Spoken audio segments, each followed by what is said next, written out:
हमें बताएं कितना फॉरेन एक्सचेंज आप चाहते हैं, कैसे कैलकुलेट किया है आपने। और फिर उन्होंने ये बात की है, देखिए मैं जो बता रहा हूं आपको, वो कह रहे हैं कोई आपको रहम नहीं, कोई मर्सी नहीं, कोई ये नहीं कि इसलिए कि आपके साथ ये हुआ है। This is a very strong position. हम आपको वही देंगे रिगार्डलेस ऑफ द फ्लड। हाँ, फ्लड के लिए हम और पैसे दे रहे हैं, हम 30 से 20, 10 से 13 बिलियन देंगे, वो अलग है। मगर हम इसलिए कि आपके पास फ्लड हुआ है, ये मतलब नहीं है कि जितने आपने वादे किए हैं उसको आप भूल जाएं। इसका मतलब ये नहीं कि फिर आप अपनी पुराने बुरे आदतें पे आ। जय हिंद दोस्तों, मैं महेंद्र शर्मा स्वागत करता हूं वन वर्ल्ड हिंदी में आपका। उम्मीद करता हूं आप खुश और स्वस्थ है। दोस्तों ये दिखाते हैं पाक मीडिया की एक लेटेस्ट डिबेट, जिसमें ओरियो मकबूल और साथ में जफर हिलाली कैसे आज फूट के रोने लग गए हैं, क्योंकि पाकिस्तान की जो इकोनॉमी है वो लगभग क्रैश कर चुकी है और अब कोई भी देश पाकिस्तान का साथ देने के लिए तैयार नहीं है। तो कहीं ना कहीं आज हिलाली ऐसे फूट के रो रहे हैं कि हम पे कोई रहम नहीं कर रहा है, और ये सिर्फ और सिर्फ हवाला दिए जा रहे हैं बारी बारी में कि हमारे यहाँ फ्लड आ गया, इतना नुकसान हो गया, ये हो गया, वो हो गया। जबकि इसको आईएमएफ की जो शर्तें हैं वो मानने में बड़ी तकलीफ होती थी, क्योंकि ये इमरान खान का सबसे बड़ा चमचा था और इमरान खान ने आईएमएफ के साथ जो कट्टरपंथीता से उनके जो वादे थे वो पूरे नहीं किए और उनके सामने आईएमएफ के सामने जाके खड़ा हो गया था। वो चीज़ आज पाकिस्तान की आवाम भुगत रही है, जबकि हिलाली अब फिर से एक बार फिर से रहम करने के लिए रहम की भीख मांगता हुआ नजर आ रहा है चाइना और साथ में आईएमएफ के आगे। कि हमारी तरफ देखें तो कैसे अमेरिका के उदाहरण पे उदाहरण पेश किए जा रहे हैं। तो दोस्तों देखिए डिबेट और कमेंट में अपनी प्रतिक्रिया जरूर दें। लास्ट में आपसे रिक्वेस्ट करूंगा, चैनल पे नए हैं तो चैनल को सबसे पहले सब्सक्राइब करें, लाइक शेयर कमेंट जरूर करें। दोस्तों जय हिंद, वंदे मातरम, भारत माता की जय। दोस्तों इस गले के फंदे में फेडरल गवर्नमेंट की हैसियत ही कोई नहीं रह गई, ना फंड्स के हिसाब से, ना लॉ एंड ऑर्डर के हिसाब से, ना किसी और चीज। सारा कुछ प्रोविंशियल गवर्नमेंट के पास जा चुका हुआ है और आप तो उधर बेसिकली एक अम्ब्रेला रह गया, एक छतरी है छोटी सी पड़ी हुई है। ये है असल बेसिकली सिचुएशन। हिलाली साहब, आपके नजर में हुकूमत को आइडियली अब क्या करना चाहिए कि सियासत से हटके कुछ मईशत का सोचा जाए, कुछ मुल्की हालात का सोचा जाए, आवाम का सोचा जाए? देखिए, ये बड़ा ज़बरदस्त सवाल है आपका। पहले तो मैं आपको, या मेरे ख्याल में हमारे व्यूअर्स को पता होना चाहिए कि ये जो निगोशिएशंस हो रहे हैं आईएमएफ तो अब पाकिस्तान के लिए it is the last resort, और कोई है नहीं। इनके साथ किस तरीके से निगोशिएशंस हो रहे हैं और उनका स्टांस क्या है? देखिए, उन्होंने तो सीधा बात, ये जो उनकी रिप्रेजेंटेटिव है इधर तकरीर उसने किया था, कुछ इंडिकेशंस थे, मगर हम सबको पता चल रहे हैं। वो कहते हैं कि तुम हमारे से और पैसे मांग रहे हो, 1.3 बिलियन हम ट्रांच देने के लिए तैयार है, मगर खुदा के लिए तुम लोग वो इम्प्लीमेंट करो जो जिसके बारे में तुमने वादा किया है हमें, नेमली जनरल सेल्स टैक्स 600 बिलियन का, नेमली कि वो 9 to 11% है इस वक्त आपका GDP to tax to GDP, कम से कम 11% करें। ये बड़ा अनहेल्थी है। उस पे आपने वादा किया है मगर कुछ नहीं किया है। अब मैं आपको बताता हूं कि वो पूछ रहे हैं हमें, अच्छा डैमेज इतना हुआ है, आपने कैसे कैलकुलेट किया? रिलीफ इतना चाहते हैं, कैसे कैलकुलेट किया, हमें बताओ। अच्छा, सिंध में अगर फ्लड्स तो बेशक आ गए हैं तो हम समझते हैं कि गैस प्राइसेस उधर बढ़ गए हैं, मगर नॉन फ्लड एरियाज में गैस प्राइसेस क्यों बढ़ रहे हैं? आप समझ रहे हैं ना जो मैं कह रहा हूं? वो कहते हैं हमें एक्सप्लेन करो कौन सा पॉइंट, कौन सा ये सेगमेंट है आईएमएफ का जो प्लान दिया हुआ है जो कॉम्प्रोमाइज हो गया है इसलिए कि फ्लड्स आए हैं, वो भी उन्होंने नहीं बताए। हमें बताएं कितना फॉरेन एक्सचेंज आप चाहते हैं, कैसे कैलकुलेट किया है आपने। और फिर उन्होंने ये बात की है, देखिए मैं जो बता रहा हूं आपको, वो कह रहे हैं कोई आपको रहम नहीं, कोई मर्सी नहीं, कोई ये नहीं कि इसलिए कि आपके साथ ये हुआ है। This is a very strong position. हम आपको वही देंगे रिगार्डलेस ऑफ द फ्लड। हाँ, फ्लड के लिए हम और पैसे दे रहे हैं, हम 30 से 20, 10 से 13 बिलियन देंगे, वो अलग है। मगर हम इसलिए कि आपके पास फ्लड हुआ है, ये मतलब नहीं है कि जितने आपने वादे किए हैं उसको आप भूल जाएं। इसका मतलब ये नहीं कि फिर आप अपनी पुराने बुरे आदतें पे आ जाएं। बीबी मैं आपको बताता हूं 23 दफे हम IMF को गए हैं और 23 दफे हमने कोई सबक नहीं सीखा। तो आप मुझे बताएं, खुदा के लिए बताएं। और ये औरत जो उधर इनकी रिप्रेजेंटेटिव इस्लामाबाद में, उसने कह दिया है we want to preserve economic and fiscal sustainability of Pakistan, जिस पे हमने एग्रीमेंट किया है। अगर आप हमें नहीं मदद करेंगे ये करने के लिए, अपने पुराने वादे पूरा नहीं करेंगे, हम नहीं देंगे आपको कुछ। वो नहीं देंगे तो आप खत्म हो गए। अगस्त में 27% थी, अब 30% से बढ़ चुकी है।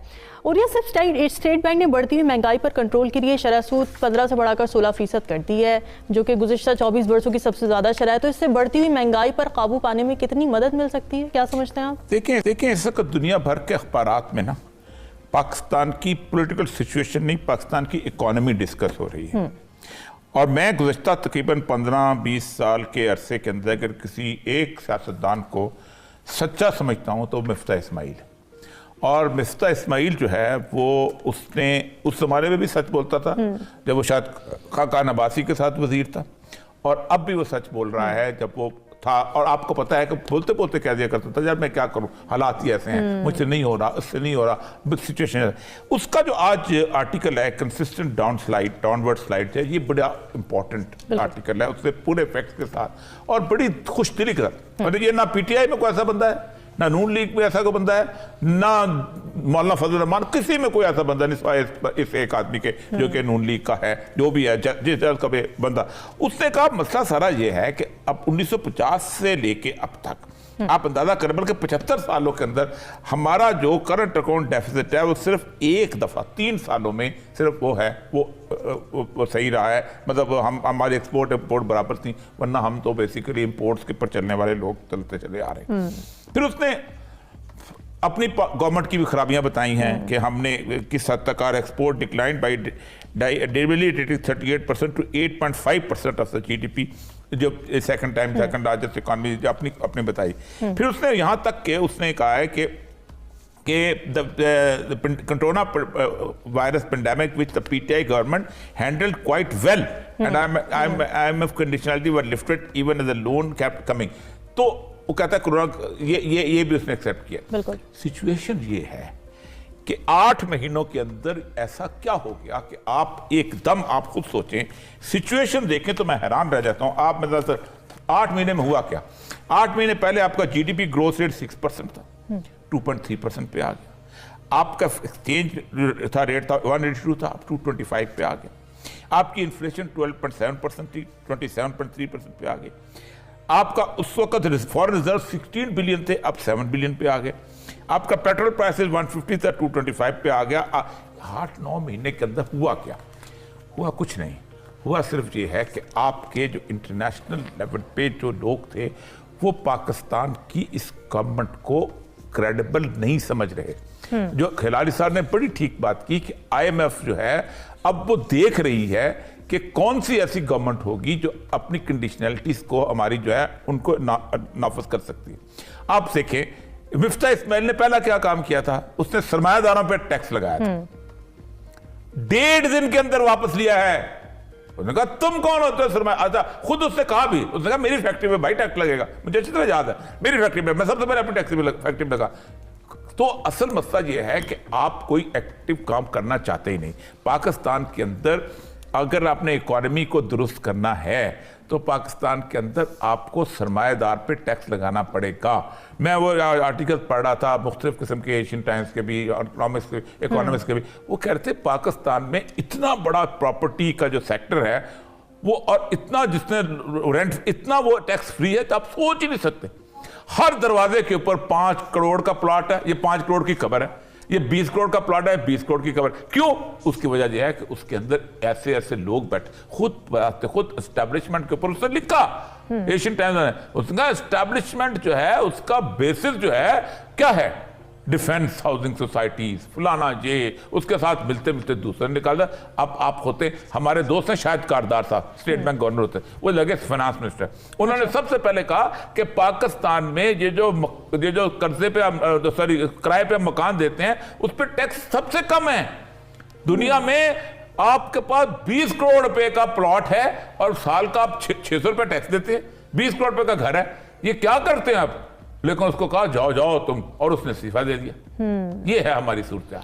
ठीक है हिलाली साहब, महंगाई की जो शरह अगस्त में 27.3% थी, वो बढ़कर 30.16 के हिस्से को छू रही। अगर आपसे कुछ टेक्निकलिटी पे बात करें, क्योंकि आप माहिर इन मामलात के, तो महंगाई की शरह होती क्या है और इसकी कैलकुलेशन कैसे की जाती है?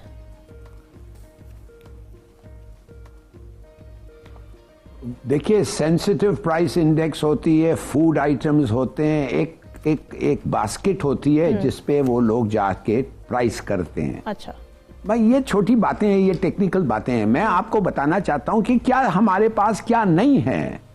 देखिए, हमें एक 2 साल का एक प्लान चाहिए, मगर कोई पार्टी नहीं करेगा। इसलिए नहीं कि उनको नहीं पता है क्या करना है, इसलिए कि उनके बुज़दिल लोग हैं, उनके पास हिम्मत नहीं है, उनको पता है अनपॉपुलर होंगे, लिहाजा नहीं करते। माने तो नतीजा ये होता है ना कि अगर पहले आपको मिसाल के तौर पे पता चलता है कि आपको एक बड़ी सख्त बीमारी है जिसपे एम्पुटेशन का जरूरत है, जल्दी करो, नहीं तो गैंग्रीन वो स्प्रेड करेगा। वो नहीं करते, हिम्मत नहीं है उनमें। ये जो बताया है इन्होंने, बिल्कुल सही कहा है ये कि वो मिफ्ता ने एक टैक्स लगाया, दूसरे दिन वो दार से फोन आ गया कि वो निकाल दो टैक्स पे। 2 साल please raise taxes, collect taxes करें, आप करके देखें, परवाह नहीं अगर आपको एक शिकस्त हो गई इलेक्शंस में, डजंट मैटर। मगर इन लोग ये तैयार नहीं है, ये चिमटे हुए हैं पावर को, और कुछ नहीं है। नहीं तो आप कभी समझ सकते, largest party, most popular leader 600 seats पर रिजाइन कर रहा है और ये इलेक्शन के बारे में बात ही नहीं कर रहे। देख रहे हैं आप कैसे चिमटे हुए हैं। दूसरी बात आपको मैं बताना चाहता हूं, देखिए बड़ा आसान है। अगर आप चाहते हैं कि कंजम्पशन को कम करें, बोरोइंग को कम करें और बिजनेसेस को टैक्स ज्यादा करें, मगर फिर होगा क्या? बिजनेसेस बिल्कुल, लोग कम खर्चेंगे, जब कम खर्चेंगे नौकरी कम होगी, जब नौकरी कम होगी मिजरी ज्यादा होगा, लोगों को नौकरी नहीं होगी, फिर क्या होगा? रैशनिंग, ऑस्टेरिटी होगी। खुदा के लिए समझिए, आपको ये चीजें करने पड़ेंगे। एक प्लान ऑस्टेरिटी बजट होगा, अगर ना हो तो आप कभी नहीं निकलेंगे। 23 दफे आप IMF के पास गए और 23 दफे जाएंगे। हम लोगों को पाकिस्तान में हम कॉन्फिडेंस खो गए, अपने लीडरशिप पे, अपने फाइनेंशियल एक्सपर्ट्स पे खो गए। क्यों खो गए? इसलिए कि किसी के पास हिम्मत नहीं है। अगर ये एक आदमी आया 2/3 मेजॉरिटी के साथ, टिके रहे, हाँ ठीक है, मेरा पॉपुलैरिटी हेमरेजिंग है, कोई बात नहीं, निकल जाऊंगा, कोई बात नहीं, मगर इस मुल्क को मैं ठीक करूंगा, ये ऐसे इस किस्म का आदमी हमें चाहिए। We are not getting it. अफसोस से कहना, अपने वर्ल्ड किसको नहीं पता है कि आपको इंपोर्ट्स को कंट्रोल करना है, डोमेस्टिक मैन्युफैक्चरिंग के पास जाना है। आपको मुल्कों के पास जाके डेट और इंटरेस्ट मॉनेटेरियम, ना सिर्फ 1 to 1 एक बंद कमरे में उनके साथ बात करें, प्लीज प्लीज, जैसे हमारे प्राइम मिनिस्टर करते हैं। आप जाएं UN जनरल असेंबली